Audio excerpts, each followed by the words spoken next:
तो hello friends, स्वागत है आपका अपने चैनल यूपी स्टडी पॉइंट में। तो दोस्तों, यहाँ पर फिजिक्स की क्लासेस चल रही थी, 2 वीडियो अपलोड हो चुकी हैं। अगर आपने नहीं देखा है तो फिजिक्स की दोस्तों चैनल पर प्लेलिस्ट बन चुकी है, सिंपली जाइए वहाँ पर आप देख सकते हैं इसके पहले जो वीडियो अपलोड हो चुकी हैं, क्योंकि वो भी आपके लिए इंपॉर्टेंट है। अगर आप रेगुलर दोस्तों बेसिस पे पढ़ाई करेंगे तभी आप सफल हो सकते हैं। तो आप सिंपली वहाँ पर जाके देख लीजिए। तो चलिए हम आपको अगली क्लास में दोस्तों, जो कि हमारी अभी नेक्स्ट क्लास अब चालू होने जा रही है, इसमें आपको कुछ इंपॉर्टेंट परिभाषाएं और आपको यहाँ पर कुछ डेरिवेशन भी बताएंगे। तो आप सिंपली वीडियो को पूरा लास्ट तक देखते रहिए।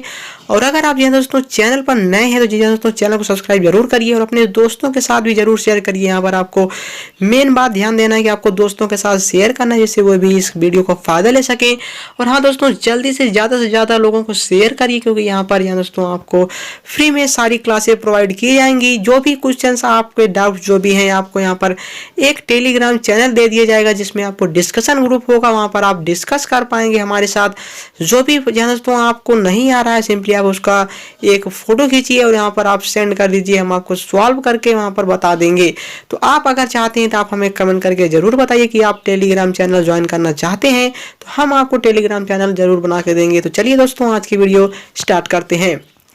तो यहाँ पर देखिए दिया हुआ है कि एस आई मात्राओं की परिभाषाएं। एस आई मात्रक कौन से होते हैं, यहाँ पे आप पढ़ चुके हैं कि एक मूल मात्रक होता है, एक पूरक मात्रक। और पूरक मात्रक में बता दें आपको 2 मात्रक होते हैं, एक रेडियन एक स्टेरेडियन। जो कि रेडियन होता है ये कोण का मात्रक होता है, और स्टेरेडियन जो होता है वो घन कोण का मात्रक होता है। तो अभी आपने इसके पहले वीडियो में पढ़ा है कि मूल मात्रकों में जो 7 यहाँ दोस्तों आपकी फंडामेंटल जो यूनिट्स थी आपकी, यहाँ पर आपने इसके पहले वीडियो में अभी देखा है। तो यहाँ पर ये 7 की दोस्तों कुछ इनकी परिभाषाएं भी हैं, तो इसे भी आपको दोस्तों ज़रूर पढ़ना है, क्योंकि यहाँ पर ये भी बहुत ही ज़्यादा इंपॉर्टेंट होते हैं।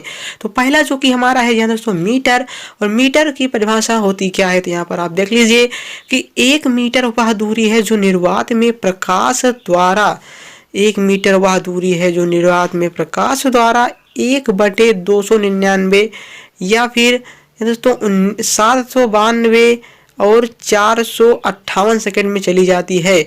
यह मूल मात्रक जो है ये लंबाई का मूल मात्रक है। तो 1 मीटर वह दूरी है जो निर्वात में प्रकाश द्वारा 1/299 792 458 सेकंड में चली जाती है, और इसे दर्शाया जाता है स्मॉल एम से। तो आप इस परिभाषा को याद कर सकते हैं, जो कि आपके सामने यहाँ पर प्रदर्शित की गई है। तो चलिए हम बढ़ते हैं अपनी अगली परिभाषा की तरफ, जो कि है हमारा किलोग्राम। अब किलोग्राम पेरिस में रखे गए प्लेटिनम इरेडियम के एक विशेष बेलन का द्रव्यमान है, यह द्रव्यमान का ही मात्रक है। तो यहाँ पर किलोग्राम की परिभाषा में बताया गया है कि किलोग्राम जो कि पेरिस में रखे गए एक प्लेटिनम इरेडियम एक विशेष बेलन का द्रव्यमान है, जो उस बेलन का द्रव्यमान है वही यहाँ पर 1 किलोग्राम माना जाता है। और इसका मात्रक होता है यहाँ दोस्तों, ये द्रव्यमान का मात्रक होता है, इसे हम केजी से प्रदर्शित करते हैं।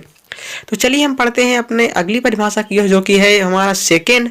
उस 1 सेकेंड होता क्या है, तो यहाँ पर देख लीजिए कि 1 सेकेंड वह समय अंतराल है जिसमें परमाणु घड़ी में सीजियम परमाणु दोस्तों 91 92 63 17 70। आप इसे एकदम शॉर्ट में जान लीजिए कि ये मोबाइल नंबर है। आप सिंपली इसे याद कर लीजिए कि 91 92 63 17 70। सिंपली आप आसानी से इसे याद कर सकते हैं, और ये होती है 1 सेकेंड की परिभाषा। 1 सेकेंड होता है कि 1 सेकेंड वह समय अंतराल है जिसमें परमाणु घड़ी में सीजियम परमाणु 91 92 63 17 70 बार कंपन करता है। और यह किसका मात्रक होता है, यह आप सब जानते हैं कि यह समय का मात्रक होता है, इसे स्मॉल एस से प्रदर्शित किया जाता है। तो चलिए हम देखते हैं अपनी अगली परिभाषा, जो कि है एम्पियर। एम्पियर किसकी दोस्तों मात्रक होता है, ये होता है विद्युत धारा का मात्रक।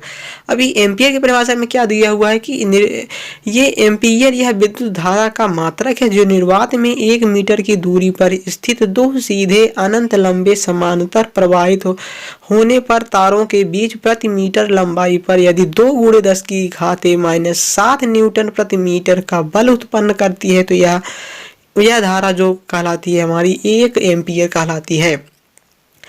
मान लीजिए कि ये 2 दोस्तों समांतर चाल हैं, यदि इनके बीच की दूरी जो कि लंबाई है यहाँ पर 1 मीटर हो, और यदि इनमें दोस्तों प्रति मीटर लंबाई में इनके लंबाई में यदि 2 × 10⁷ 2 × 10⁻⁷ न्यूटन प्रति मीटर का अगर बल उत्पन्न हो जाता है तो यह जो हमारा कहलाता है एम्पियर कहलाता है।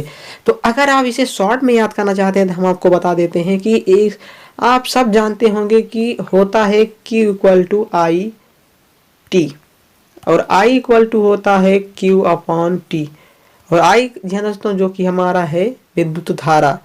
अब अगर हम इसे एक मान लें, यहाँ पर T = 1 मान लें तो ये और यहाँ पर Q = I हो जाएगा। तो यहाँ पर आप कह सकते हैं कि एकांक समय में यदि एकांक धारा या फिर आवेश प्रवाहित की जाए, एकांक समय में यदि एकांक आवेश प्रवाहित किया जाए तो चालक में प्रवाहित धारा ही विद्युत धारा या फिर 1 एम्पियर होगी। यहाँ पर आप एकदम सिंपल यहाँ पर देख सकते हैं कि I मतलब कि विद्युत धारा जो कि मात्रक होता है एम्पियर और Q मतलब कि आवेश और यहाँ पर Q का मात्रक होता है कूलाम, यहाँ पर कूलाम आप लिख सकते हैं और T मतलब कि समय। तो आप यहाँ पर कह सकते हैं कि 1 सेकंड में यदि 1 कूलाम आवेश प्रवाहित हो, किसी चालक तार में यदि 1 सेकंड में 1 कूलाम आवेश प्रवाहित हो, उसमें प्रवाहित धारा 1 एम्पियर कहलाए कि आप इसे भी शॉर्ट में बता सकते हैं कि यदि किसी चालक तार में 1 सेकंड में 1 कूलाम आवेश प्रवाहित किया जाए तो चालक में प्रवाहित धारा 1 एम्पियर होगी। तो चलिए हम देखते हैं अपना अगला क्वेश्चन जो कि है केल्विन। केल्विन के संबंध में यह बताया गया है कि केल्विन जल के त्रिक बिंदु के उष्मागतिक ताप का 1/273.6 भाग होता है। यह ताप मूल मात्रक के से प्रदर्शित किया जाता है। अभी आप जानते हैं कि ताप का मात्रक केल्विन है, यहाँ पर सेल्सियस भी होता है, रेमर भी होता है, लेकिन ये विशेष मात्रक है। अभी आप इसके शॉर्ट में अगर जान सकते हैं तो यह जल के त्रिक बिंदु के उष्मागतिक ताप का 1/273.6 भाग होता है। अब जल का त्रिक बिंदु वह ताप है जिसमें जल के तीनों रूप अर्थात बर्फ, जल, वाष्प एक साथ मिलकर रहते हैं, यही जल का त्रिक बिंदु है। मतलब कि ट्रिपल पॉइंट ऑफ वाटर ये होता है कि जिसमें कि तीनों अवस्थाएं पाई जाती हैं, चाहे वो बर्फ अवस्था हो, चाहे वो जल अवस्था हो, चाहे वो वाष्प अवस्था हो, तीनों एक ही साथ उसी रूप में उसमें रहती हैं। तो चलिए हम देखते हैं अपना अगला परिभाषा जो कि है हमारा कैंडिला। कैंडिला आदर्श कृष्णा की वह ज्योति तीव्रता है जो कृष्णिका द्वारा किसी दिशा में वर्ग मीटर पृष्ठीय क्षेत्रफल में 101,325 न्यूटन प्रति मीटर दाब के अंतर्गत प्लेटिनम के गलनांक 2042 केल्विन पर उत्पन्न होती है। यह तीव्रता का ज्योति तीव्रता का यह मात्रक है। इसे हम स्मॉल कैपिटल C और स्मॉल d से मतलब कि CD से प्रदर्शित करते हैं और ये होता है ज्योति तीव्रता का मात्रक। तो आप इसे जरूर याद कर लीजिए क्योंकि ये बहुत ही ज़्यादा इंपॉर्टेंट है। तो चलिए हम देखते हैं अपना अगला जो कि है मोल। मोल होता है पदार्थ की मात्रा के अनुपात का, या दोस्तों पदार्थ की मात्रा का ये जो कि मात्रक है। तो यहाँ पर 1 मोल पदार्थ की वह मात्रा है जिसमें उतनी ही मात्रा होती है जितनी 0.012 kg कार्बन 12 में परमाणुओं की संख्या। तो अगर आप जानते हैं कि कार्बन 12 में जितने परमाणु होते हैं उतनी ही 1 मोल की मात्रा होती है और इसे हम MOL स्मॉल m से प्रदर्शित करते हैं। अभी पूरक मात्रक में देख लेते हैं। तो यहाँ पर हमने आपको पहले ही बताया कि यहाँ पर 2 पूरक मात्रक हैं जो कि है रेडियन और दूसरा है स्टेरेडियन। अब रेडियन की परिभाषा भी ये बहुत ही ज़्यादा इंपॉर्टेंट परिभाषा है, इसे आप ज़रूर से ज़रूर याद कर लीजिए क्योंकि यहाँ पर ये बहुत बार पूछा गया है। तो रेडियन क्या होता है कि 1 रेडियन वह कोण है जो वृत्त की त्रिज्या के बराबर लंबाई का चाप वृत्त के केंद्र पर अंतरित करता है। जैसे कि आप यहाँ पर चित्र में देख सकते हैं कि 1 रेडियन वह कोण है जो वृत्त की त्रिज्या, अभी यहाँ पर त्रिज्या जो कि r है, वृत्त की त्रिज्या के बराबर के लंबाई का चाप केंद्र पर अंतरित करता है। यहाँ पर जो चाप लगा हुआ है, चाप आप पढ़ सकते हैं, अगर मान लीजिए इसे A मान लें, इसे V, तो यहाँ पर हो सकता है AOB। चाप AOB जो कि है हमारा यही यहाँ दोस्तों कोण है और यही जो यहाँ पर कोण दिया हुआ है इसका मात्रक जो कि होता है घन कोण। तो अगर आप कोण बराबर लिखें तो यहाँ पर होगा चाप की लंबाई मतलब कि ये और यहाँ बटे त्रिज्या मतलब कि r। तो 1 रेडियन वह कोण है जो वृत्त की त्रिज्या के बराबर लंबाई का चाप वृत्त के केंद्र पर अंतरित करता है। अभी हम देख लेते हैं कि इसे किससे प्रदर्शित किया जाता है। इसे RAD से प्रदर्शित किया जाता है। तो चलिए हम देखते हैं अपना अगला जो कि है स्टेरेडियन। स्टेरेडियन किसका मात्रक होता है? यह मात्रक होता है घन कोण। जी हाँ दोस्तों, इन दोनों में एक ही संबंध है कि यह जो मात्रक होता है रेडियन, यह गोला पे नहीं बना जाता, यह वृत्त पर बना जाता है। इसे आप ध्यान दीजिए, इसमें दोनों में डिफरेंस जो कि है कि यह वृत्त पर बनाया गया जी हाँ दोस्तों चाप होता है, और यह जो होता है घन कोण, यह गोले पर बनाया गया चाप होता है। इसमें वृत्त में और गोले में यही संबंध है कि वृत्त में एक जी हाँ दोस्तों केंद्र बिंदु होता है, इसमें कोई भी सेंट्रल पॉइंट नहीं होता है। तो आप इसमें जरूर डिफरेंस याद करिए, क्योंकि यहाँ पर कभी भी यहाँ पर अटका भी दिया जाता है कि बताइए कि यहाँ पर रेडियन और स्टेरेडियन में विशेष अंतर क्या है। तो यहाँ पर विशेष अंतर यही है कि रेडियन में जो कि यहाँ पर दोस्तों वृत्त का चाप होता है और स्टेरेडियन में गोले का चाप होता है। तो इसे आप जरूर याद रखिए, नहीं तो आप फंस जाएंगे। तो एक स्टेरेडियन वह कोण है जो कि गोले के एक भाग द्वारा, जिसका क्षेत्रफल गोले की त्रिज्या के बराबर वर्ग के बराबर है, गोले के केंद्र पर अंतरित करता है, जैसे कि चित्र में दिखाया गया है। तो यहाँ पर एक स्टेरेडियन वह कोण है जो कि गोले के एक भाग द्वारा, जिसका क्षेत्रफल गोले की त्रिज्या के वर्ग के बराबर है, एक भाग द्वारा जो कि गोले की त्रिज्या के वर्ग का बराबर है। तो यहाँ पर आप देख सकते हैं ये 3 डायमेंशन होता है और ये 2 डायमेंशन होता है। यहाँ पर आप इसे विशेष ध्यान रखिएगा। अब यहाँ पर दिया हुआ है कि पृष्ठ क्षेत्रफल अपान त्रिज्या का स्क्वायर, मतलब कि पृष्ठ क्षेत्रफल मतलब भी वही होता है, और यहाँ पर पृष्ठ क्षेत्रफल जो होता है ये यहाँ पर किनारे का भाग होता है। यहाँ पर ये 3 डायमेंशन बना हुआ है, क्योंकि यहाँ पर आप देख सकते हैं ये कौन सा चीज़ है, ये है एक शंकु। जी दोस्तों, आप सही देख रहे हैं, ये एक शंकु है। तो ये जो होता है ये शंकु का जो दोस्तों आधार होता है, और आधार की त्रिज्या का स्क्वायर मतलब कि आर स्क्वायर। इसके बाद यहाँ पर आप बटे में भी आर स्क्वायर लिख दीजिए, जो कि आ जाएगा एक। तो एक स्टेरेडियन वह कोण है जो कि गोले के एक भाग द्वारा, जिसका क्षेत्रफल गोले की त्रिज्या के वर्ग के बराबर होता है। आप जल्दी से ये परिभाषाएं याद कर लीजिए, क्योंकि ये बहुत ही ज़्यादा इम्पोर्टेंट होती हैं। चलिए हम देखते हैं आप अपना अगला टॉपिक, जो कि पहला टॉपिक हमारा कवर हो चुका है, जो कि है मात्रक, और अगला जो कि हमारा है डायमेंशन, मतलब कि बीमाएं। बीमा आखिर होती क्या है?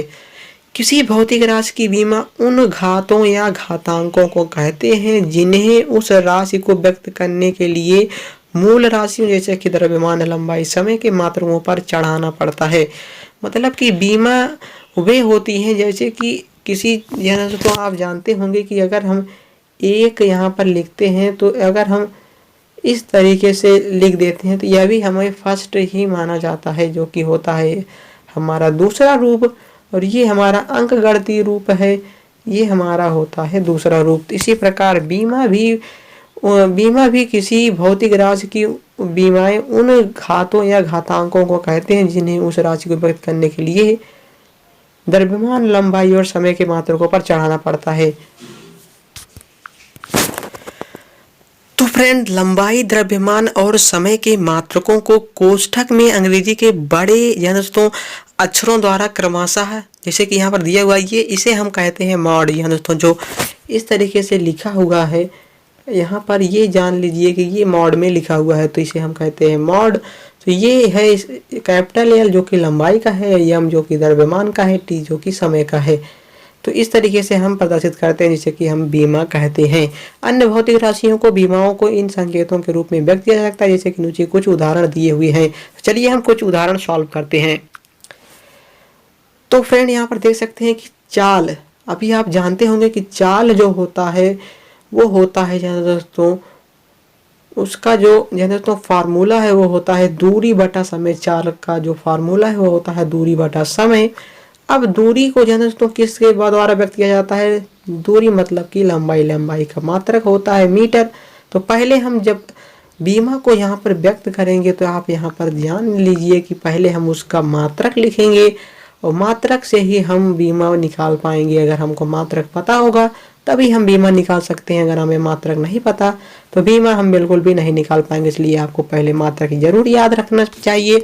अगर आप मात्रक याद कर लेते हैं तो बीमा निकालने में आपको कोई भी परेशानी नहीं होगी। तो चलिए देखते हैं हम चाल का। चाल इक्वल टू होता है दूरी अपान समय। और दूरी का मतलब कि लंबाई का मात्रक मीटर और समय मतलब कि सेकेंड। अब आप यहाँ पर अगर बीमा का यहाँ पर हमारा अगला वीडियो देखे होंगे जैसे तो जो कि पिछला है, यहाँ पर हमने बताया था कि मीटर का जो कि बीमा होता है वो होता है यह दोस्तों कैपिटल एल, और समय का जो होता है वो कैपिटल टी। तो हम लिख सकते हैं इसे capital L upon capital T, जो कि मॉड में अब टी जाएगा ऊपर। या दोस्तों यहाँ पर मान लीजिए कि जिसकी कोई घात नहीं होती है, आप जानते हैं कि वहाँ पर एक घात होता है, तो आप यहाँ पर अगर एक मानते हैं तो जब ये ऊपर जाएगा तो ये यहाँ दोस्तों माइनस में हो जाएगा, क्योंकि जब घातें या एक स्थान से स्थान बदलती हैं तो उनका चिन्ह भी बदल जाता है। तो ये हो जाएगा यल इंटू टी माइनस वन। तो इस तरीके से चाल का, तो फ्रेंड इस तरीके से हम चलिए निकालते हैं अगली ये जो कि बीमा है आयतन का। अब आयतन आप जानते होंगे कि आयतन का जो कि,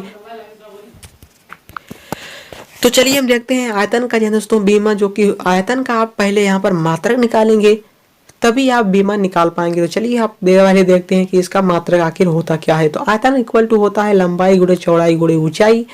ये जी हाँ दोस्तों आयतन यहाँ पर दो प्रकार से होता है, या तो घन या फिर घनाभ। तो घनाभ का जो होता है यहाँ पर लंबाई गुणे चौड़ाई गुणे ऊंचाई, सबका मतलब यहाँ दोस्तों एक ही होता है, सब एक लंबाई ही होते हैं।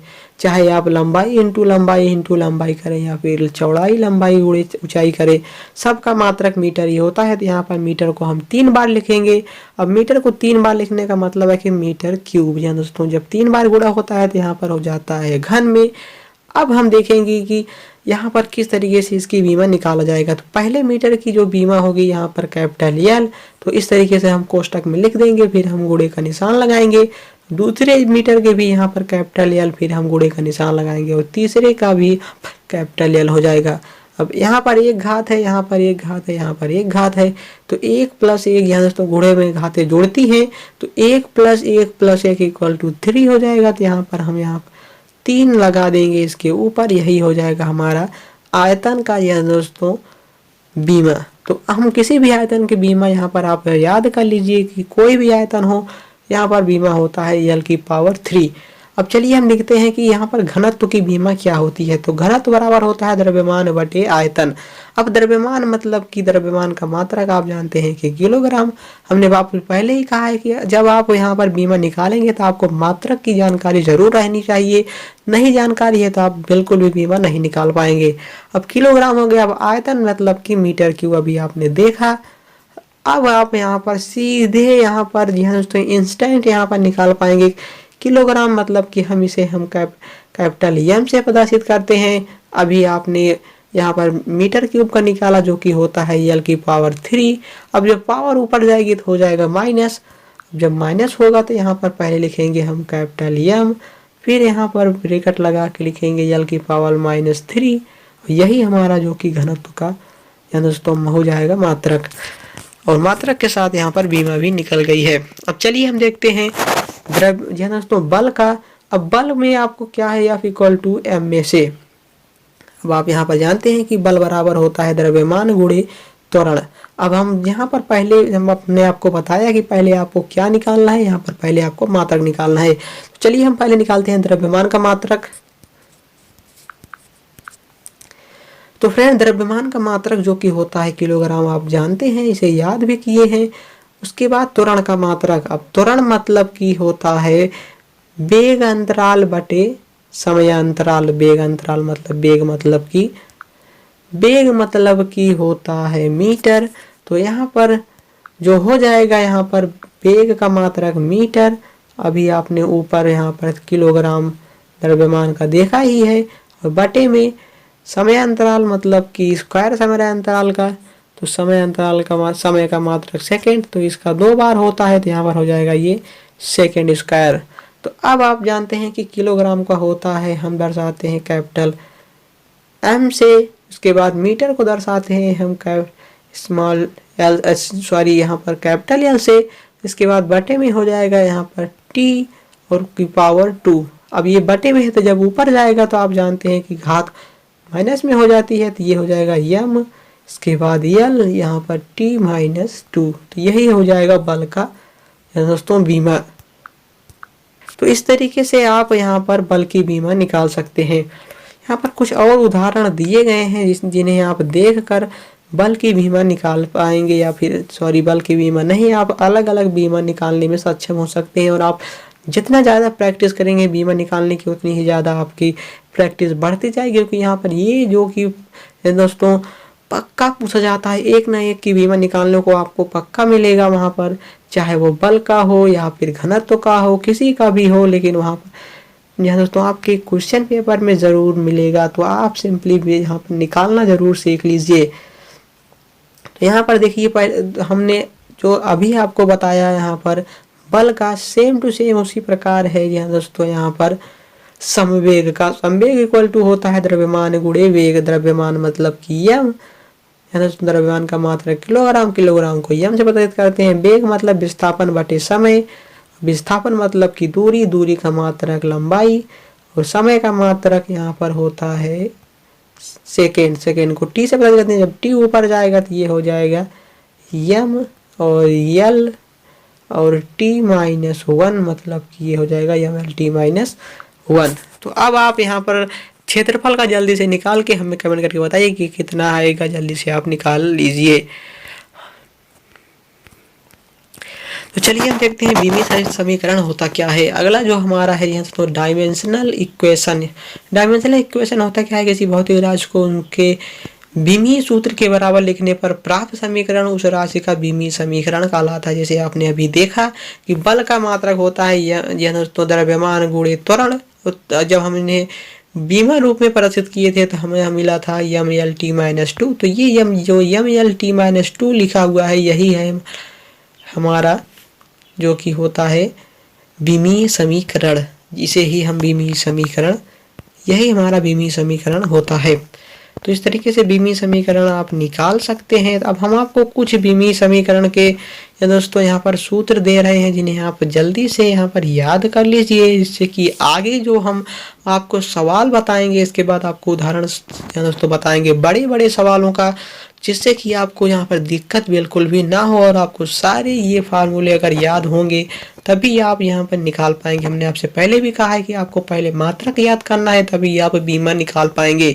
तो आप पहले यहाँ पर इस PDF द्वारा आप बीमा याद कर लीजिए। यहाँ पर बीमा भी याद कर सकते हैं आप, और यहाँ पर छोटे छोटे बीमा, यहाँ पर छोटे छोटे मात्रक, सब कुछ आप इसे आसानी से याद कर सकते हैं। इतना अगर आप याद कर लीजिए तो आपको यहाँ पर कोई भी यहाँ दोस्तों बीमा निकालने से रोक नहीं पाएगा, चाहे वो जितना बड़ा बीमा हो, आप आसानी से निकाल पाएंगे। तो अगर आप इसे याद कर लेते हैं तो बहुत ही आसानी से आप निकाल पाएंगे। तो हम आपको अगली वीडियो में बताएंगे बड़े से बड़े यहाँ दोस्तों जो कि होता है बीमा निकालना, जो कि आपके सिलेबस में है, और कब ये पूछा गया था ये भी बताएंगे। तो सारा कुछ आपको नेक्स्ट वीडियो में बताएंगे। तो ये दोस्तों अगर आप नेक्स्ट वीडियो चाहते हैं तो जल्दी से चैनल को सब्सक्राइब कर रखिए, और अपने दोस्तों के साथ भी शेयर करिए जरूर। यहाँ पर मेन जो कि है, यहाँ पर दोस्तों के साथ शेयर करिए, क्योंकि यहाँ पर आपके दोस्त भी पढ़ रहे हैं आपके साथ ही, तो उन्हें भी यहाँ दोस्तों नॉलेज जरूर होनी चाहिए। जो कि आप परीक्षा देने वाले हैं अभी 3 ही महीने में यहाँ दोस्तों, जो कि आपका सेमेस्टर होता है 6 मंथ का, लेकिन अब समय आपके पास बिल्कुल भी नहीं है, और आपको यहाँ पर 3 महीने में ही आपको यहाँ पर पेपर देना होगा। तो आप अगर 3 महीने में सही से तैयारी नहीं कर पाएंगे तो आप बिल्कुल भी अच्छा नंबर नहीं पाएंगे। तो अगर आप चाहते हैं अच्छा नंबर पाना तो सिंपली आप दोस्तों जल्दी से वीडियो को कर दीजिए शेयर, और आप कमेंट करके बताइए कि आपको ये PDF चाहिए, तो हम आपको टेलीग्राम जैसे तो प्रोवाइड करेंगे, जिससे कि आप इसे डाउनलोड कर पाएंगे और जल्दी जल्दी याद कर पाएंगे। तो अगर आप चाहते हैं तो जल्दी से हमें कमेंट करके बताइए। तो चलिए दोस्तों मिलते हैं नेक्स्ट वीडियो में किसी नए टॉपिक के साथ। तब तक के लिए जय हिंद, वंदे मातरम।